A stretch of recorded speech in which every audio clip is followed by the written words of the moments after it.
Well, good morning, and what a beautiful morning, and it's an exciting day to be celebrating the Infrastructure Investment and Jobs Act into law. 2 years ago, people came together to get something done that had been talked about forever, and I am so proud of the fact that under the leadership of President Joe Biden and the leaders in the House and Senate, Democratic leaders reaching across the aisle, we got this done. And now American communities are rebuilding their roads and bridges, expanding access to high-speed internet in rural communities as well as our big cities, and improving airports, and so much more, on and on and on. Let me tell you what this means for our country. 135,000 miles of roads are being improved. That would get you almost halfway to the moon, to put it in perspective. Then what do we do? I don't know. Then you got to turn around and come back. I don't know. That's a really good question. All right. 7,800 bridges are being repaired. 445 ports and waterway projects are being funded. 7 world-class regional clean hydrogen hubs are being launched, including one in Michigan that I'm so excited about. 1,200 communities will see drinking water and wastewater projects. 21 million families are getting access to free or reduced high-speed internet, which is fundamentally changing the opportunity for children, for those families, and it's exciting. And thousands more students will have a clean and efficient ride to school aboard more than 2,200 electric school buses like the one right here that we're here to celebrate today. These investments aren't just improving lives in communities. They're creating millions of good-paying jobs, boosting American manufacturing, growing our middle class. House Republicans are trying to slash funding that will take away funds, transportation being less safe or less reliable and less convenient if those cuts happened. But meanwhile, Democrats are celebrating, breaking ground, thousands of projects that will improve people's lives. Democrats are delivering for American families and communities, and we are proud to be here celebrating today. And I want to turn it over to the leader of the band here, the leader of the group, our great leader, Senator Chuck Schumer. And this leader of the band is not tired. Remember John Cougar Mellencamp? I actually, at my mentor, a man who passed away 20 years ago, I read that song at his funeral because he was the leader of the band for me. Anyway, it's great to be here. I want to thank Senator Stabenow, our great DPC chair, for bringing us here together, and Senators Harper, Hassan, Cortez Masto, and Hickenlooper for being here today. I want to thank Mom's Clean Air Force. Yay! For being here, and First Student for this state-of-the-art electric school bus. Yes. Look how nice it looks. It looks just like a regular bus, but it's clean. It's both yellow and green.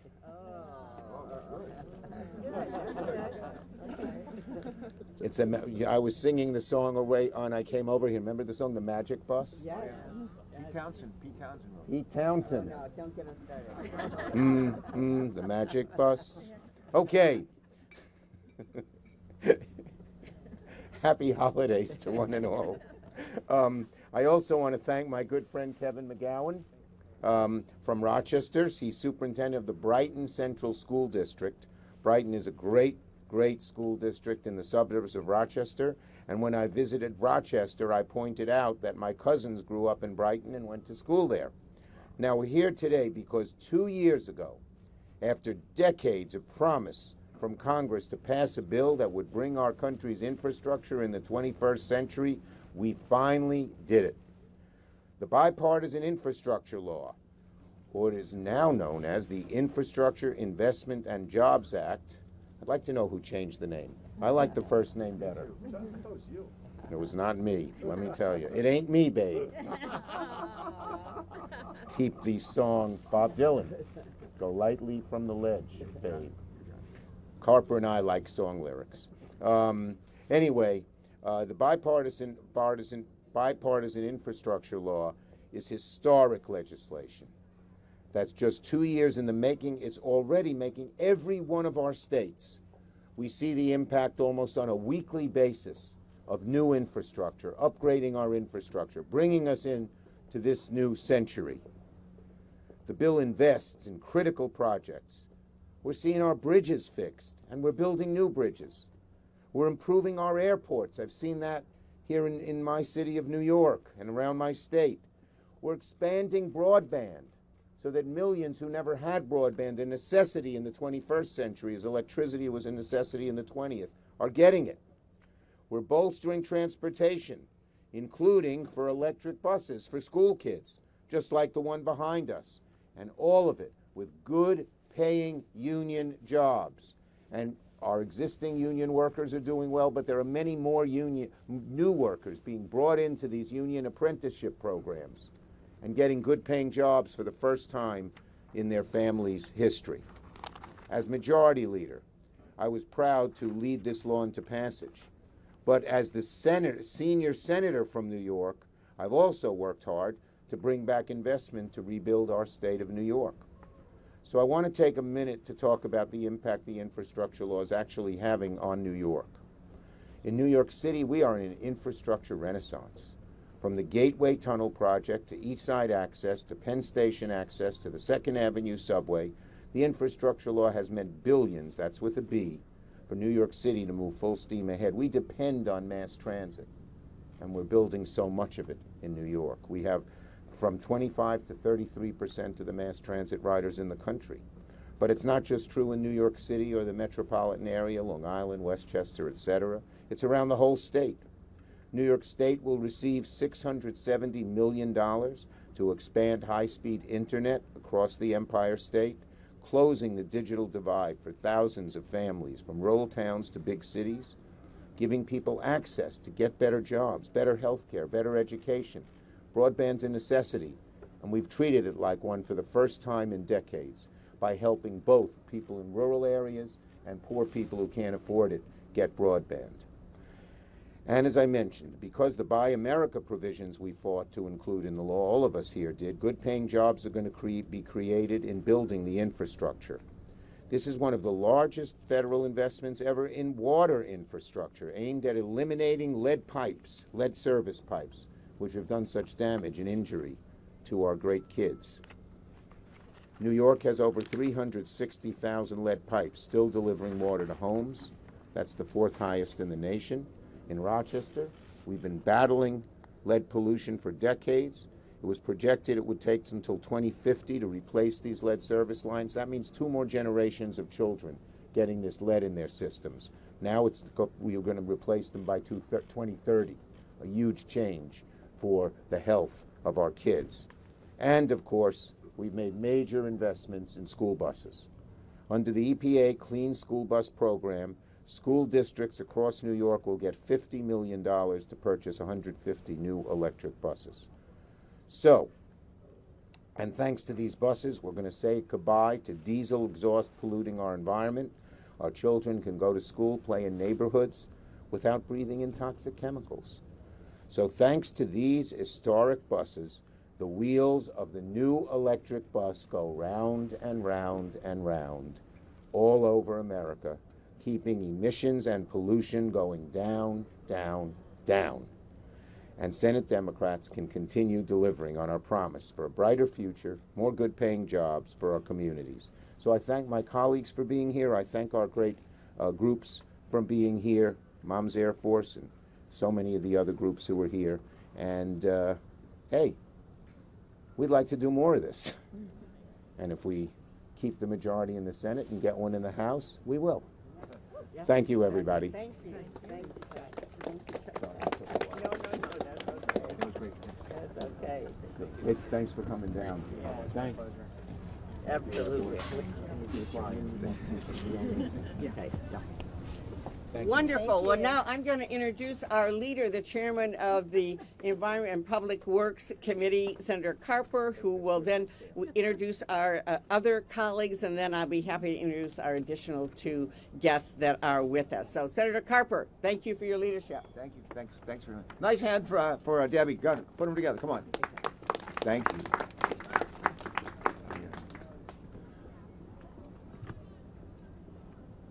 Please remain standing. I'm going to follow up, Chuck, with a little bit more music. When I was 18 years old, I was a midshipman at Ohio State, went to Newport, Rhode Island to join my destroyer. A bunch of us midshipmen were going to go out and tame the oceans in the Atlantic. And we got there literally the day before the Newport Folk Festival. And the headliner that year was a guy named Bob Dylan. And Chuck just mentioned one of his names, It Ain't Me, one of his songs, It Ain't Me, Babe. And Bob Dylan that year played rock and roll. And nobody had ever played rock and roll at the Newport Folk Festival. He was booed off the stage. And people said, he's finished. He'll never amount to anything now. He went on to be, I think, the third or fourth best-selling recording artist in the history of music. There are people who said when we came up with the idea of addressing climate change, reducing climate change, addressing it, that we could do that in a lot of ways and create jobs at the same time. A lot of people were naysayers. You know, you'll never do that. You will never do that. Well, we're here today to show we can do both, and it's important that we do both. We're delighted that you're all here. Thank you for joining us, and thank you for your passion for this issue.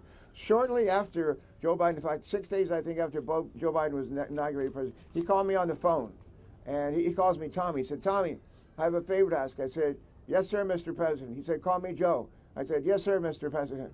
He said, "Tommy, I need for you to put together a small group of members from your committee, Environment and Public Works Committee, come over and meet with me, and let's talk about not a infrastructure week, not about an infrastructure month. We want to talk about an infrastructure decade, maybe an infrastructure a decade, or an infrastructure century." He said, "Come on over."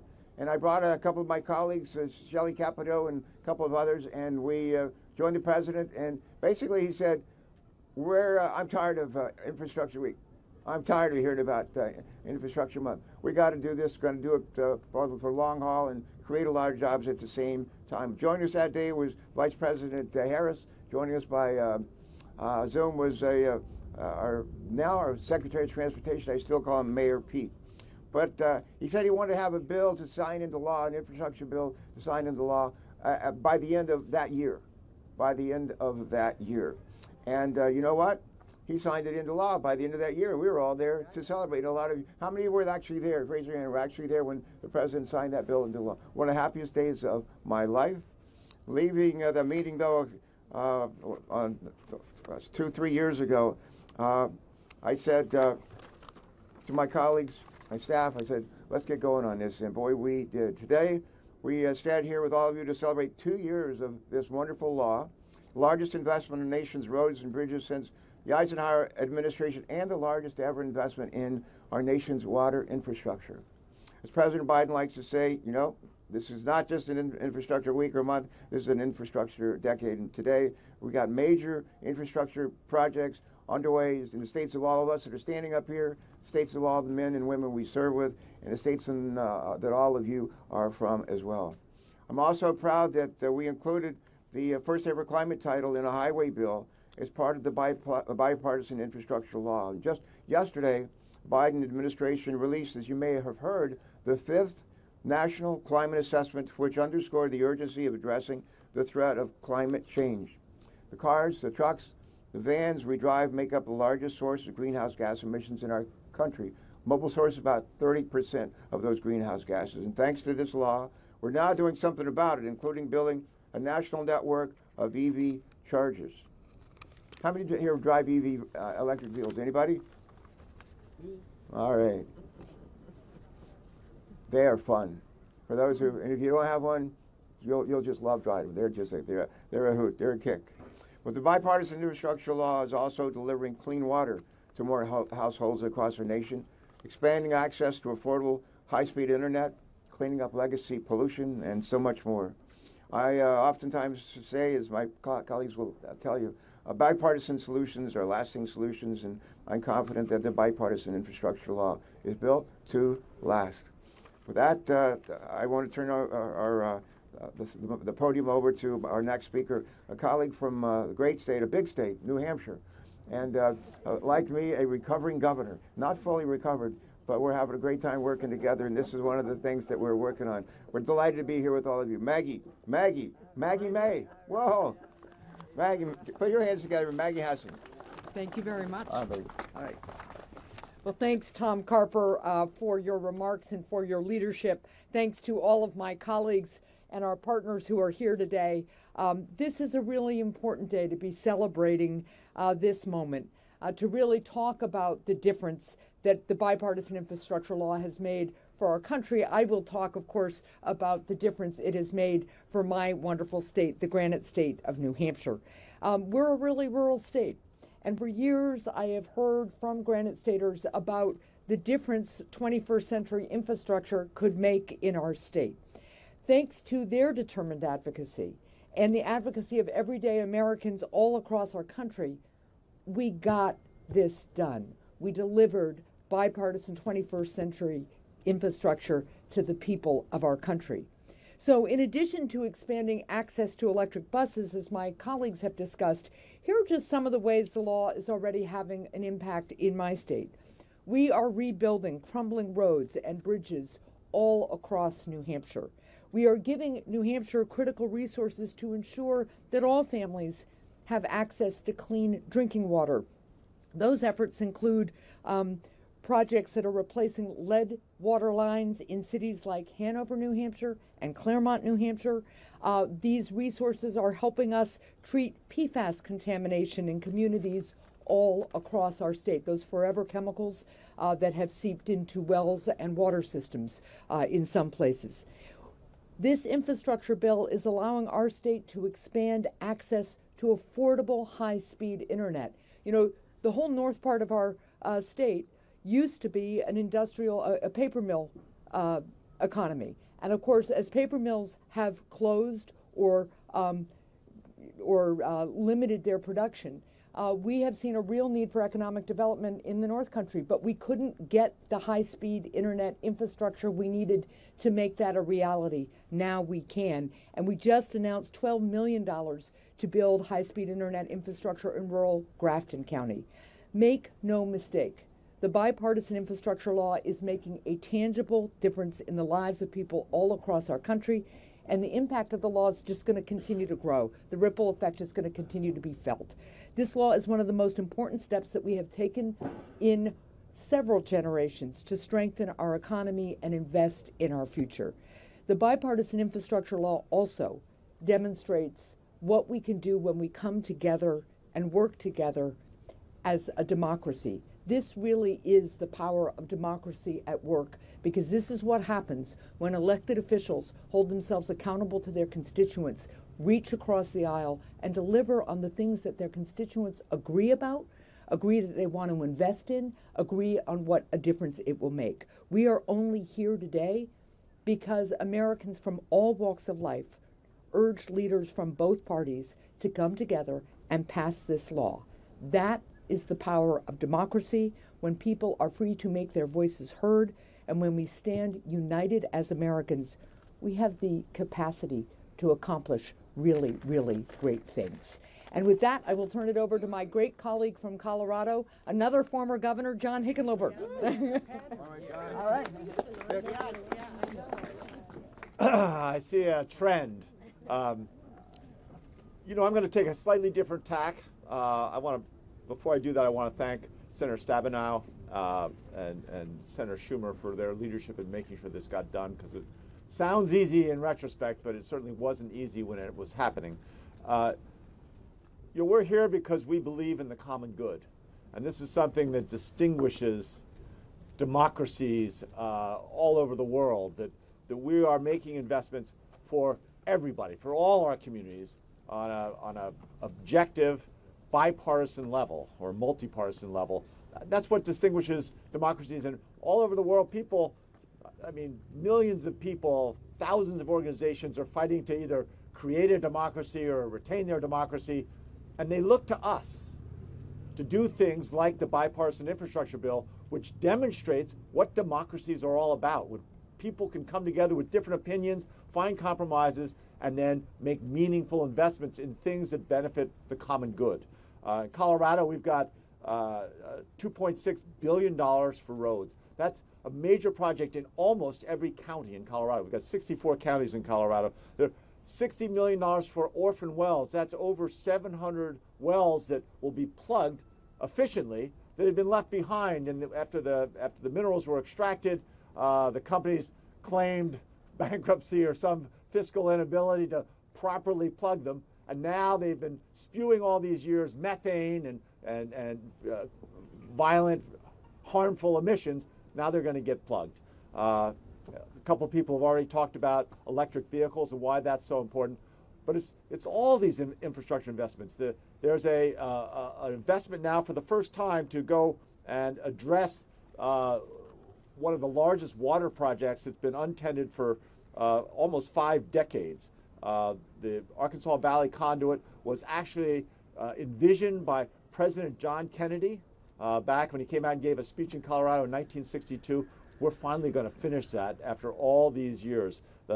Outside Denver, there's Floyd Hill. A lot of people don't know where that is, but it's one of the biggest processes of obstruction that creates traffic jams on a daily basis. We're now going to finally be able to, by a partnership with the federal government and these investments in the state, we're going to be able to address this. And as we do this in Colorado, as we do this all across America, democracies around the world are seeing this as a model they can celebrate and use it to keep pushing and expanding the strength of their democracy and their protecting their freedoms. So I will now turn it over to one of my great friends who probably has done more good stuff than all of us governors put together, Senator Catherine Cortez Masto. Right. Thank you. Thank you. I am so pleased to stand with my colleagues, most importantly with our moms, Clean Air Force. Thank you for our advocacy. With our superintendents, thank you. I know in Nevada, I work regularly with both groups. Let me say this. I'm going to bring it down to a level. I just got off the campaign trail. Nevadans, what they care about. I don't care what party you come from. I don't care your background. I don't care if you're in urban or rural area. What they want to make sure is that we are here working together in a meaningful way that brings investments that benefit them, that enhances their lives and their quality of life. That's the bipartisan infrastructure package. It is such an easy thing to talk about in my state because we are doing incredible things. The electric vehicle bus you have behind here, it is a game changer for Nevada. In southern Nevada, my hometown, there's going to be 25 new clean buses. Now, why is this important? Because I remember riding on these buses in Nevada going through the public school system and think now we're finally changing them. Don't look how old I am, but it's taken some time. And this is crazy. This is why we need to be making those changes. It's an exciting time. You know, I was with our regional transportation commissions, both north and south. We just took off the line in northern Nevada one of our diesel buses. Now we have clean transit buses, public transit buses in the state of Nevada, thanks to the bipartisan infrastructure package. But here's one thing I want to talk about that has been a game changer for the state of Nevada. What we have done in this clean energy, this bipartisan infrastructure, is really invest in clean energy. And clean energy jobs are booming in the state of Nevada. In Nevada, we have good paying clean energy jobs, and these are union jobs. And it's benefited our economy. Let me just say, that's why it was important for me to strengthen our critical mineral supply chain. Nevada, if you don't know, has enough lithium to power the world, which is key for these electric batteries. And so in the infrastructure bill, it was important for me that we continue to support battery manufacturing and recycling right here in the United States. That's happening in Nevada right now. We have a program, American Battery Technology. That's just one of many, and that company is in Tonopah, Nevada. Our urban and rural areas in Nevada are benefiting from this bipartisan infrastructure package. We have to keep going. We have to continue to make these meaningful investments that are long term. And then finally, let me just say this. Broadband is key for so many of our communities. This bipartisan infrastructure package has brought connectivity to our underserved communities in our urban areas as well as our rural areas. Think about it. It's not just now that we are connecting people to the internet. They are now accessing e-education, telehealth, telemedicine, e-learning, all of the above, where we are literally at times, these communities are missing out on those opportunities. But we are now connecting them thanks to the bipartisan infrastructure package. And then finally, I can't step away without saying this. In a bipartisan way, the western states. We know we are dealing with water, drought issues. We are dealing with hotter and longer wildfire seasons. In this bipartisan infrastructure package, we invested in more projects to address the wildfires in the West, along with making sure that we are addressing not just ensuring clean, healthy water to drink, but that we have drinking water because of the drought. That is in this bipartisan infrastructure package. Those projects are happening right now in the West, and it is a great, great thing to see. But I know this is what Nevadans want. This is what Americans are looking for. When we come to Washington, it is working in a bipartisan way to make sure we're looking out for their best interests. The bipartisan infrastructure package that the president signed and into legislation and also is now implementing across the country is key for all of our communities. So thank you for joining us. Thank you, Catherine. Thank you so much. And now we're going to hear from two special guests joining us today that have been very much involved in support of what's happening. We'll hear first from Kevin McGowan, who's superintendent of the Brighton Central School District in Rochester, New York, as Senator Schumer said, and he is this year's National Superintendent of the Year. So thank you so much for being here. All right. Well, thank you so much, and thank you to, of course, Senator Stabenow for hosting, and Senators Carper, Hassan, Hickenlooper, and Cortez Masto. I'm so grateful for this opportunity, and of course to our home state senator, Senator Schumer, with great relationships in our district and throughout our state, such a fierce advocate for this work. As mentioned, I'm the superintendent of the Brighton Central School District in Rochester, New York, and again, thank you for having me here and for all that our senators have done for this bipartisan infrastructure law. It will help so many districts like ours across the country as we continue to work to make a safer and more sustainable environment for our students and for their future. I also want to thank First Student, the transportation provider for our schools and the ones who arranged to have the electric bus manufactured by IC Bus here today right behind us. First Student is helping to electrify buses all over the country at an incredible rate, something I hope our district will soon be able to do thanks to resources from the bipartisan infrastructure law.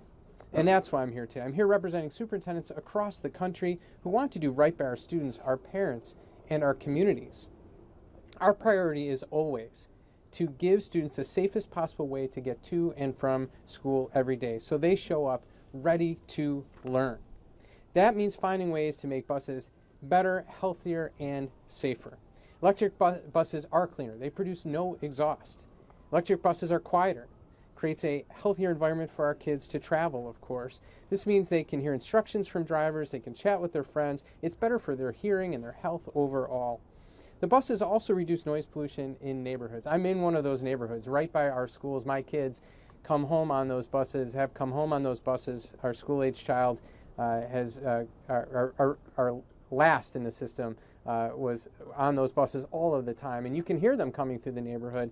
This provides us an opportunity to not have that noise pollution in neighborhoods, and they are becoming a reality in school districts across the country. This infrastructure law, the bipartisan infrastructure law, made $5 billion available in funding, of course, for the Clean School Bus program.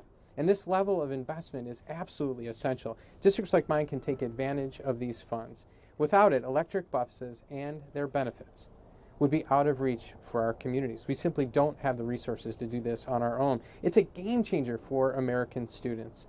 It's through this kind of collaboration among school district transportation providers and these leaders behind me in Congress that we are able to achieve our goals. Our students deserve a cleaner, more sustainable future. They also deserve a safer and healthier present. The bipartisan infrastructure law is making this a reality in school districts across the country. The work continues, and myself, along with superintendents across the country, truly appreciate the investments that keep the wheels on the bus moving forward. Now, I should have known that this may have come up earlier from Senator Schumer. but along the song theme that we heard earlier. We sometimes sing a song as well, and I will spare you my rendition, but I will say when the wheels on the bus go round and round, round and round, we are very excited that they will do so in a quieter, safer, more healthy manner, carrying the students of today, but the leaders that will stand behind and work behind us of tomorrow into a far better future thanks to this funding. Thank you for having me here, and thank you to the senators for their work. Well, thank you so much, Kevin. That's great. That is wonderful.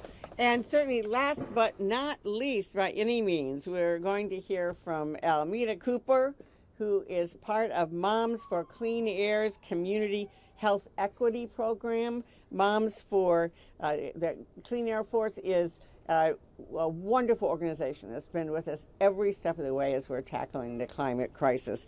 Almeda spent 30 years as an executive attorney and advocate for organizations focused on healthcare, health equity, and women and girls, and we are so pleased and proud of her leadership. Thank you. Thank you. Yes. All right. Good morning. I'm Almeda Cooper, and I'm the National Manager for Health Equity for Moms Clean Air Force.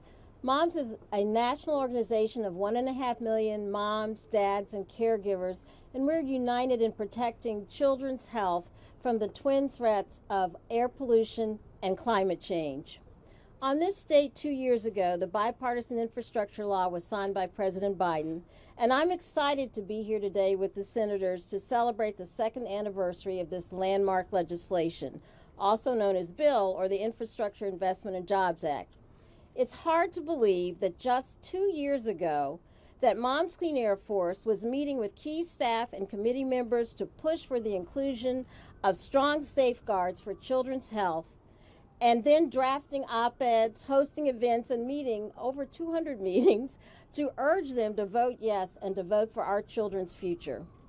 We salute the leadership of the climate champions who have been standing here today for their support in passing this law, which contains historic investments that will increase clean transportation, reduce greenhouse gas emissions, and advance environmental justice, among many other benefits. One of the benefits that is especially meaningful to us at Moms Clean Air Force is the $5 billion investment in clean school buses. Every day, 25 million children ride a bus to and from school in nearly 500,000 school buses. Almost all of these buses are currently powered by fossil fuels, by diesel engines which spew cancer-causing, climate-warming pollution from their tailpipes and into the air our children breathe. At Moms Clean Air Force, we believe that our children, our bus drivers, our communities deserve better. I vividly remember putting my daughter Elise on that iconic yellow school bus when she first went to kindergarten, and I was excited, she was excited. She had a little pin on her shirt that I put with her name and her teacher's name so she would get to the right place. But what I didn't know is that despite all that care, that the pollution from that bus was actually a health risk for my daughter and for her friends and for their bus driver. That pollution could interfere with their brain development and their hearing and their learning, and that's why we need electric school buses. Electric school buses are changing real lives and communities. Let me give you 3 examples of how funding from BILL is providing transformative experiences in school districts. First, Carmen Cortez, one of our members in nearby Montgomery County, Maryland, who is an electric school bus driver who in just 2 years is now training other electric school bus drivers in a program that went from 1 bus to 85. She's grateful to be driving a bus that won't trigger asthma attacks in her children that are riding the bus. Or take Mario Ventura in West Phoenix, Arizona. He serves as the Isaac School District Superintendent, a predominantly Latino school district in the crosshairs of 2 major highways. Mario's district received more than $2 million for electric school buses in an area plagued by air quality. He's relieved that his district's new buses will contribute 0 tailpipe pollution. Or take Kathleen Blust, a math teacher in the rural town of Pellston in northern Michigan, where her school is replacing almost an entire fleet with electric school buses. Pellston is going all in on green energy projects, including solar paneled public schools and electric school buses, with $1.6 million awarded for electric school buses. And by the way, Michigan is leading the West in electrification, Senator Stabenow. You'll be pleased to know your state ranks second nationally, with the 25 districts receiving funds from the Clean School Bus Program's first round of rebates. Carmen, Mario, and Kathleen remind us that this funding is providing family-supporting jobs, cleaner air, and hope for a better, more sustainable tomorrow, one electric school bus at a time. And although there is more work to be done, Moms Clean Air Force is committed to achieving the transition to an all-electric school bus fleet. Every child deserves a clean ride to school, and thanks to the bipartisan infrastructure law, we're now $5 billion closer to this goal. In closing, I commend the hard work of the champions who have been out here today with me this morning. The bipartisan infrastructure law is a critical investment in our future, and there is simply nothing more important than investing in the health of our children and their future. Thank you. Well, thank you so much, Almia. That was wonderful. Well, you can hear the passion in all of us. This is a pretty big deal here that has been happening. We're very excited about the future and what this means. We're still implementing all of the funding, and it bodes well for rebuilding America in a cleaner way, with wonderful, good-paying jobs to go along with it, and better health for our children as well and our families. Any questions, I'd be happy to answer. If not, thanks very much for joining us. All right. Thank you so much. Yeah, everybody running off a committee meeting. So, oh no, this is great. Great. And I'm so glad. I knew Michigan was doing well, but I didn't realize we were here too. Yeah. So much. This is great. This is great. You can never do too well. I know.